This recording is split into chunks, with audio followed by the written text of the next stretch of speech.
कहानी की शुरुआत एक खूबसूरत पहाड़ी गांव से होती है, जहां माया नाम की एक महिला रहती थी। गांव इतना सुंदर था कि अक्सर बाहरी लोग यहां घूमने आते थे। माया हर सुबह सूर्योदय से पहले उठती, पूजा करती और फिर नदी किनारे कपड़े धोने चली जाती। यही उसका रोजगार था, क्योंकि 1 साल पहले उसके पति नोआ का भयानक एक्सीडेंट हुआ था, जिसने नोआ के दोनों पैर टूट गए थे। उसके पैरों का ऑपरेशन तो हो गया था, लेकिन वह अभी तक चल नहीं पा रहा था। डॉक्टर ने थेरेपी की सलाह दी थी, पर पैसों की कमी ने सब कुछ रोक रखा था। नोआ, जो अब अपाहिज था, वो पैसे नहीं कमा सकता था, जिससे पैसे कमाने का पूरा लोड माया पर ही आ गया था। एक्सीडेंट के कारण नोआ कुछ भी नहीं कर पाता था, जिससे माया की पूरी जबानी खराब होती जा रही थी। माया दिन रात मेहनत करती थी ताकि वह अपने पति का इलाज करा सके। सुबह से शाम तक दूसरों के कपड़े धोती, तब जाकर उसे कुछ पैसे मिलते थे। उसी दिन गांव में 2 बाहरी लोग आए, एक लड़का और एक लड़की। उन्होंने माया से ब्लैक माउंटेन का रास्ता पूछा। माया ने रास्ता बता दिया। ब्लैक माउंटेन के बारे में गांव में कई रहस्यमयी कहानियां मशहूर थीं, लेकिन माया ने कुछ नहीं कहा। तभी वहां मार्टिन आया। उसकी माया पर गंदी नजर थी, लेकिन माया उससे नफरत करती थी। उसके जाने के बाद वो फिर से कपड़े धोने लगती है। माया कपड़े धोने के बाद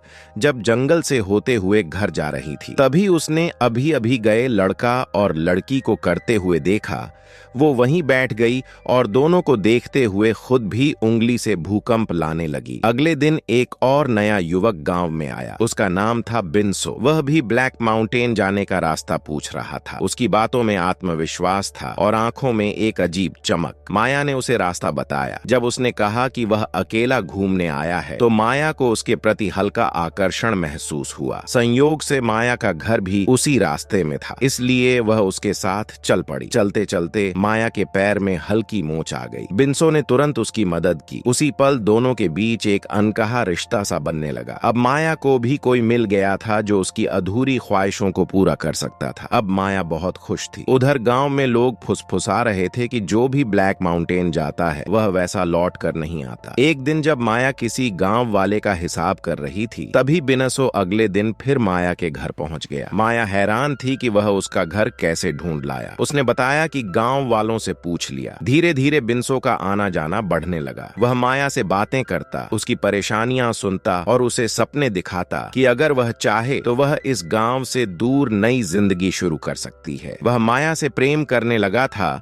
इसलिए सीधे उसके घर आ जाते था। माया ने उसे बताया कि वह शादीशुदा है और उसका पति घर पर ही है। यह सुनकर बिनसो चौंक गया। माया ने आगे कहा कि उसका पति चल नहीं सकता, इसलिए उसकी देखभाल की जिम्मेदारी उसी पर है। यह सुनकर बिनसो बोला, मैं शहर में थेरेपी करता हूँ, अगर आप चाहें तो मैं आपके पति का इलाज कर सकता हूँ। माया उसे अंदर ले गई और अपने पति नोआ से मिलवाया। उसने नोआ से झूठ कहा कि बिनसू यहाँ घूमने आया है और गांव वालों ने उसे हमारे घर भेजा है ताकि वह तुम्हारी थेरेपी कर सके। माया की बात खत्म होते ही बिनसो ने नोआ से उसकी हालत के बारे में पूछा और उसकी रिपोर्ट्स देखने लगा। रिपोर्ट देखने के बाद उसने हादसे के बारे में पूछा। पता चला कि नोआ पेड़ से गिरकर अपनी पीठ के बल घायल हो गया था। सब कुछ सुनने के बाद बिनसो ने नोआ के पैरों की जांच की। जांच पूरी होने के बाद वह माया के साथ बाहर टहलने लगा। उसने माया से कहा कि वह जल्द ही नोआ की थेरेपी शुरू करेगा और बदले में कोई पैसे नहीं लेगा। चलते चलते वह माया को अपने टेंट तक ले गया। वह वहीं रहता था। मौका मिलते ही उसने माया के साथ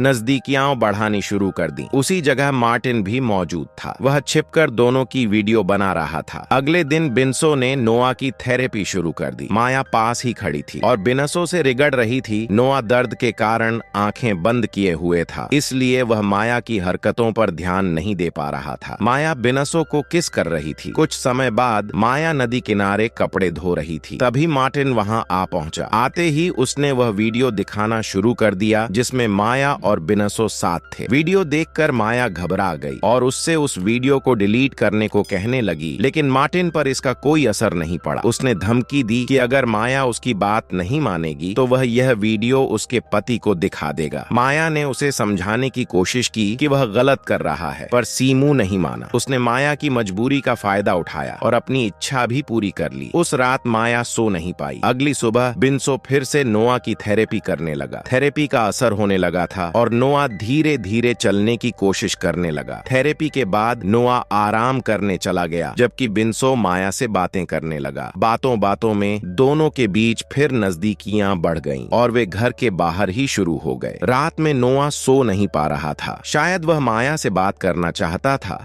लेकिन उसे सोता देख चुप रहा। अगली सुबह फिर थेरेपी हुई। नोहा अब चल तो पा रहा था, मगर उसके चेहरे पर खुशी नहीं थी। रात को माया और बिन्सो साथ थे। बिन्सो ने पूछा, जब तुम्हारा पति पूरी तरह ठीक हो जाएगा तब हमारा क्या होगा? माया ने कहा, मेरे पति की हालत पहले जैसी नहीं होगी। जब भी तुम गांव आओगे हम मिलते रहेंगे। लेकिन बिन्सो सचमुच माया से प्यार करने लगा था। वह उसे अपने साथ शहर ले जाना चाहता था और शादी भी करना चाहता था। दोनों अभी बात ही कर रहे थे कि तभी मार्टिन वहां आ गया। वह नशे में था। आते ही उसने दोनों को बुरा भला कहना शुरू कर दिया। घर का माहौल अचानक तनाव से भर गया। मार्टिन बिन्सो से कहता है कि उसके फोन में उन दोनों की एक वीडियो मौजूद है। बिन्सो को उसकी बात पर विश्वास नहीं होता, इसलिए मार्टिन उसे वीडियो दिखा देता है। इसके बाद मार्टिन माया से दोबारा करने की कोशिश करता है और वह भी बिन्सो के सामने। माया उसकी बात मानने से इनकार कर देती है। यह सुनकर मार्टिन बेहद गुस्से में आ जाता है और वह अपनी बंदूक निकाल लेता है। वो बंदूक तानकर पहले तो बिन्सो को एक तरफ साइड कर देता है और फिर माया से कपड़े उतारने को कहता है। वह अपना आपा खो बैठता है और माया पर दबाव डालने लगता है। स्थिति बेहद तनावपूर्ण हो जाती है। बिन्सो माया की मदद करना चाहता है, लेकिन मार्टिन के आक्रामक रवैये की वजह से वह कुछ कर नहीं पाता। मार्टिन माया पर टूट पड़ता है, वो भी बिन्सो के सामने, लेकिन बिन्सो अब भी साइड में खड़ा था। तभी अचानक पीछे से कोई आता है और मार्टिन पर हमला कर देता है। मार्टिन को मारने वाला और कोई नहीं बल्कि नोआ था। नोआ यहाँ माया से मिलने आया था क्योंकि उसे पहले से शक था कि माया और बिन्सो के बीच कुछ चल रहा है। दरअसल कुछ समय पहले उसने दोनों को साथ देखा था, जब माया और बिन्सो एक साथ घर के बाहर मजे करते। माया को किसी और के साथ देखकर उसे बहुत दुख हुआ था, लेकिन उसने माया की खुशी के लिए चुप रहना ही बेहतर समझा। नोआ सच्चाई सबके सामने रख देता है। उसकी बात सुनकर माया और बिन्सो दोनों शर्मिंदा हो जाते हैं। उन्हें एहसास होता है कि उनसे गलती हुई है। बिन्सो अपनी गलती सुधारना चाहता था, इसलिए वो अगली सुबह अपने घर लौटने का फैसला करता है। जाने से पहले वह नोआ से माफी मांगता है क्योंकि उसने उसकी पत्नी के साथ गलत रिश्ता बनाया था। नोआ और माया दोनों चुप रहते हैं। जैसे ही बिन्सो जाने लगता है, नोआ उसे रोक कर कहता है, तुम्हारी वजह से मैं फिर से अपने पैरों पर खड़ा हो पाया। इसके लिए मैं तुम्हारा आभारी हूँ, लेकिन आज के बाद यहाँ कभी मत आना और माया से मिलने की कोशिश मत करना। इस बार मैं तुम्हें सिर्फ इसलिए माफ कर रहा हूँ कि तुमने मेरी मदद की। बिन्सो उसकी बात मान लेता है। वह नोआ से हाथ मिलाता है